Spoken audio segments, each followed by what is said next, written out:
Salam jumpa, saudaraku yang dikasih Tuhan, jemaat GKJ Pemalang yang berbahagia.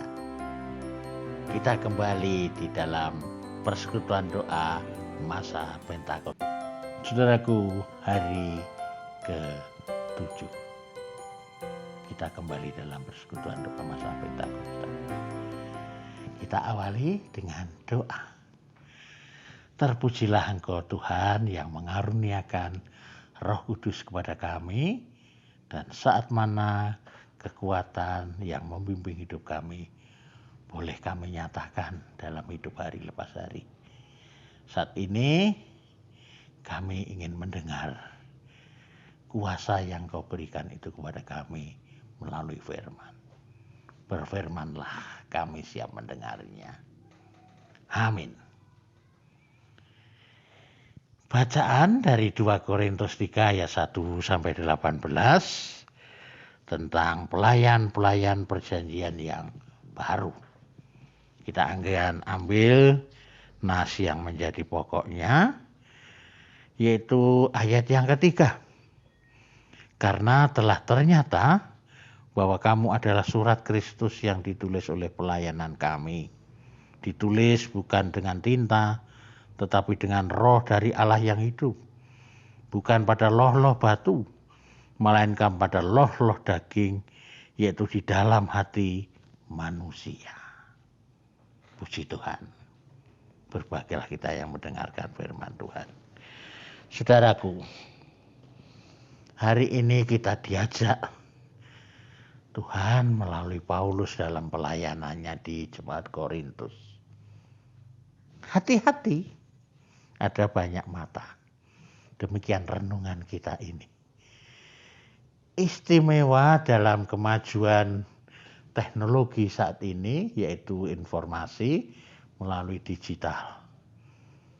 Bahkan dalam peribadatan kita pun sekarang sudah menggunakannya ketika online, ketika live streaming, dan segala sesuatunya.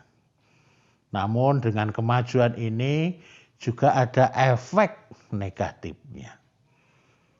Ketika di dalam masa COVID ini ada terungkap masalah mafia karantina.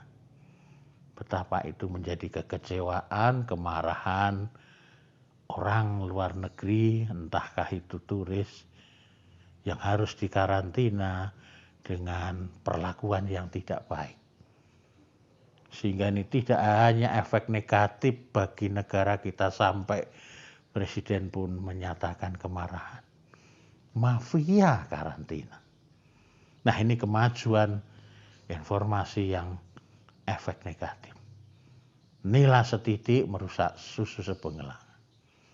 Namun juga kita bisa memetik dari digital informasi ini, kemajuan yang sangat luar biasa ini menjadi aura yang positif. Saudaraku, ada banyak contoh lain yang menunjukkan kemajuan teknologi digital ini membuat orang banyak bisa mengunggah apapun, cerita apapun, peristiwa apapun.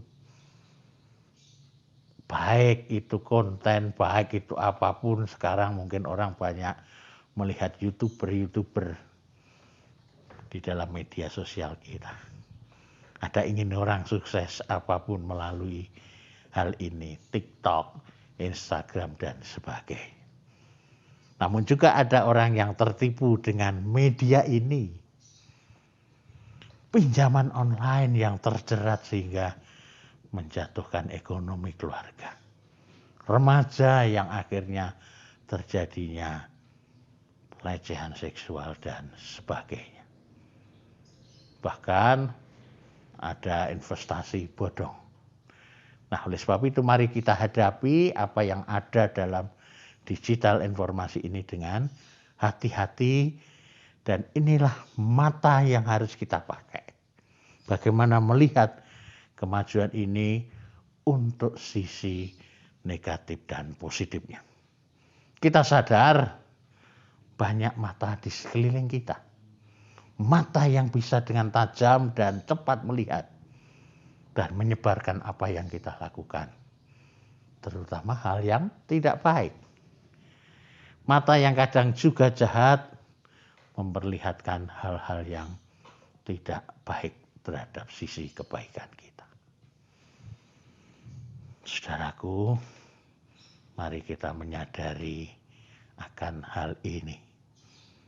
Nah, dalam pelayanan kehidupan jemaat pun kita sudah menggunakan digital informasi ini. Dan kita pun bisa menyalurkannya dengan teknologi ini melalui media sosial. Namun jangan tertipu daya. Dengan demikian, mata yang baik memberi perhatian untuk hal-hal yang baik kita lakukan. Dengan hati-hati menjalani kehidupan di dunia nyata dan dunia maya. Bacaan ini mengingatkan siapa jati diri kita. Bahwa kita ini adalah menurut Paulus surat Kristus. Surat yang dapat dibaca semua orang. Artinya dari kehidupan kita, dari perbuatan kita, dari perkataan kita, dari apa yang ada dalam kita ini bisa dibaca orang, dilihat oleh mata orang. Dan orang akan bisa menikmati apa yang terbaik dari kita, yaitu kasih dan cinta Tuhan. Inilah surat Kristus yang ada pada kita. Nah, mari kita nyatakan sebagai pelayan-pelayan ini memberitakannya melalui apa yang kita punya, baik dalam dunia nyata, kehidupan kita hari lepas hari, maupun dalam dunia maya ketika bermedia sosial. Agar semua mata memandang hal tentang kebaikan. Jangan tinggal diam saja, tetapi menjadi orang-orang yang berintegritas, orang-orang yang mendukung akan hal-hal yang baik, menolong orang-orang yang lemah. Mari kita menjadi jembatan agar orang di sekitar kita lebih mengenal Tuhan, cinta kasih Tuhan, sehingga yang susah dihiburkan, yang bermasalah dicerahkan, yang patah semangat dalam menjalani hidup bersemangat, yang merasa tidak berarti dalam hidup menjadi bisa menghargai diri karena cinta kasih Tuhan. Mari kita menyatakan kasih Kristus yang telah kita alami dan rasakan melalui apa yang kita sampaikan di dunia nyata dan dunia maya. Inilah berkat Tuhan.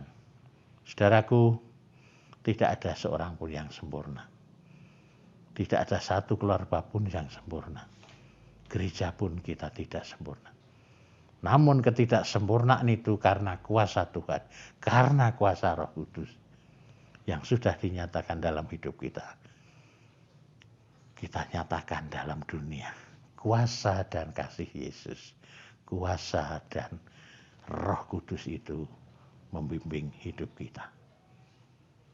Cukuplah kasih karunia itu bagimu, sebab justru dalam kelemahanmu kuasaku menjadi sempurna.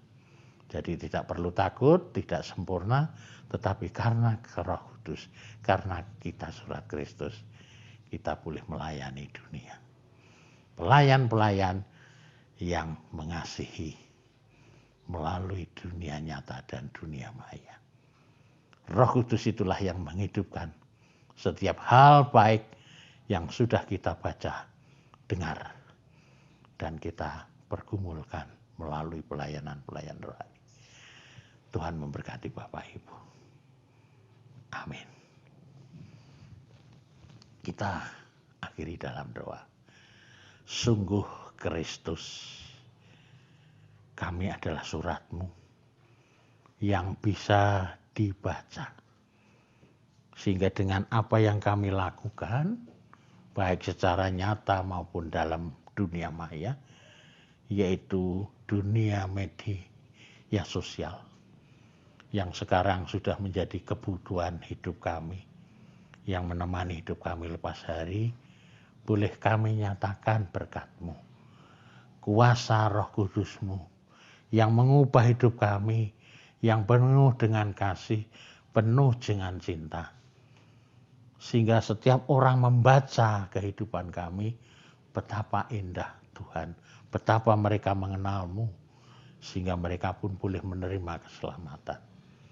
Sungguh Tuhan, jadikanlah kami surat-Mu yang menyenangkan, yang menyejukkan para pembaca, dan menarik para pembaca menikmati karunia-Mu.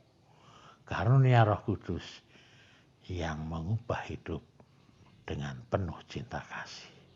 Berkati kami, jemaat-Mu, pribadi lepas pribadi, keluarga kami, sehingga Tuhan menjadikan kami pelayan-pelayan yang penuh dengan kuasa Roh Kudus, baik di tengah keluarga, di gereja maupun di tengah masyarakat.